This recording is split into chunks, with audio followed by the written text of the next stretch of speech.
आदमी ने पीछे से औरत को गले लगा लिया और इस अचानक हुई घटना का औरत विरोध नहीं कर सकी। दोनों बिछड़े हुए कपल की तरह थे जिनके पास कहने को बहुत कुछ था, लेकिन वे इसे केवल भावुक इंटरेक्शन से ही व्यक्त कर सकते थे। एक जोरदार इंटरेक्शन के बाद आदमी की गहरी आंखों को देखकर औरत थोड़ी शर्मीली और नर्वस हो गई, लेकिन आदमी के ये कहने पर कि वो न मुड़े, औरत उसकी बात मान गई। फिर आदमी ने उसके पास आकर उसे कपड़े पहनाए, साथ ही प्यार से कहा, जब भी तुम आना चाहो मैं यही तुम्हारा इंतजार करूंगा। इसके बाद दोनों एक दूसरे को प्यार से देखते हुए विदा हुए, लेकिन दोनों की मुलाकात तो बस उसी दिन सड़क पार करते समय एक अनजाने स्पर्श ने औरत के दिल में उस आदमी के लिए एक अजीब सी फीलिंग पैदा कर दी थी और आदमी का उसे लगातार घूरना औरत को पहली नजर के प्यार जैसा महसूस करा रहा था। जब तक उसने आदमी को बुक स्टोर में जाते नहीं देख लिया वो वही खड़ी रही, लेकिन अब सियाओ मेई नाम की ये औरत काम पर ध्यान नहीं दे पा रही थी। उसके दिमाग में बस उसी आदमी का ख्याल था। फिर उसने एक हिम्मत भरा फैसला किया और सच्चाई का पता लगाने के लिए बुक स्टोर की ओर चल पड़ी और उसने दुकान के बाहर देखा। इस एक नजर ने सियाओ मेई को शर्मिंदा और शर्मिला कर दिया, लेकिन जब सियाओ मेई ने हिम्मत जुटाकर बुक स्टोर में जाने का सोचा तो उसने अचानक दा जुआंग को दरवाजे पर खड़ा देखा। इस समय घबराई हुई सियाओ मेई कुछ कहना चाहती थी, लेकिन कुछ कह नहीं पाई और बस शीशे के पार से दा जुआंग को देखकर मुस्कुरा दी। लेकिन फिर जो हुआ सियाओ मेई ने उसकी उम्मीद नहीं की थी। दा जुआंग ने सीधे सियाओ मेई को अपने घर आने का न्योता दिया और इस अनपेक्षित मुलाकात के लिए सियाओ मेई मना नहीं कर पाई। शायद वह अपने मौजूदा लाइफस्टाइल से ऊब चुकी थी। शायद उसे लगा कि उसे सही इंसान मिल गया है। अगले दिन दुकान के कर्मचारी से उसे पता चला कि वो 6 लोगों की जान बचाने वाला एक महान हीरो है। ये जानकर सियाओ मेई उस आदमी को और भी गहराई से जानना चाहती थी। इसके बाद वो खुशी खुशी फिर से दा जुआंग के घर गई और उसके साथ इंसानियत पर गहरी चर्चा की। इस मुलाकात के बाद दा जुआंग ने सियाओ मेई को अपने अतीत के बारे में बताया। 2 साल पहले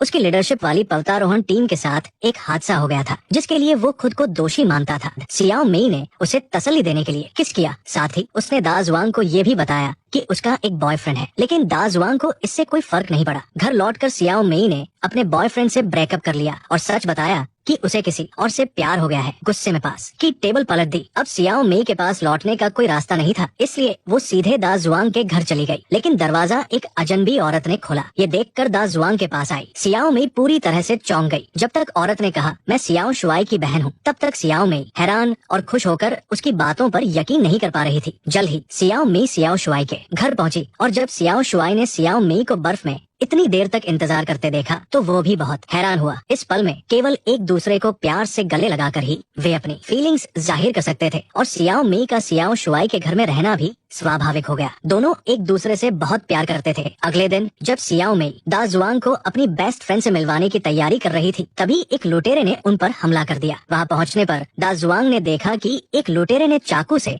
उसकी गर्लफ्रेंड की गर्दन को निशाना बनाकर उसका वॉलेट छीन लिया था। ये पक्का करने के बाद कि सियाओ मेई को कोई गंभीर चोट नहीं आई है, दा जुआंग ने तेजी से पीछा करने का मोड ऑन कर लिया। 100 मीटर तक पीछा करने के बाद लुटेरे ने देखा कि दा जुआंग लुटेरे को पकड़ने के बाद दा जुआंग ने उसे एक टेलीफोन बूथ से टकरा दिया। इसके बाद उसकी जमकर पिटाई की। फिर उसने टेलीफोन बूथ के दरवाजे से लुटेरे के सिर पर कई बार वार किया। जब तक दूर से सियाओ मेई ने चिल्लाकर मारना बंद करो नहीं कहा, तब तक दा जुआंग नहीं रुका। इस समय तक लुटेरे की हालत बहुत खराब हो चुकी थी, लेकिन दा जुआंग का ये थोड़ा आक्रामक रवैया और सियाओ मेई के लिए उसका जुनून भरा प्यार देखकर सियाओ मेई की बेस्ट फ्रेंड को कुछ अजीब सा लगा। उसे कुछ गड़बड़ लग रही थी, लेकिन सियाओ मेई ने ये उम्मीद नहीं की थी कि दा जुआंग इस समय उसे शादी के लिए प्रपोज करेगा और दा जुआंग के जोरदार और सच्चे अनुरोध पर सियाओ मेई आखिर में मान गई। लेकिन चर्च में उनकी शादी से ठीक पहले सियाओ मेई को एक गुमनाम चिट्ठी मिली जिसमें लिखा था, क्या तुम सच में उसे जानते हो? जब उसने दा जुआंग को चिट्ठी दिखाई तो उसने लापरवाही से कहा कोई तुम्हें डराना चाहता है। और शादी के दिन दा जुआंग ने सच में सियाओ मेई को एक अलग ही शादी का एक्सपीरियंस दिया।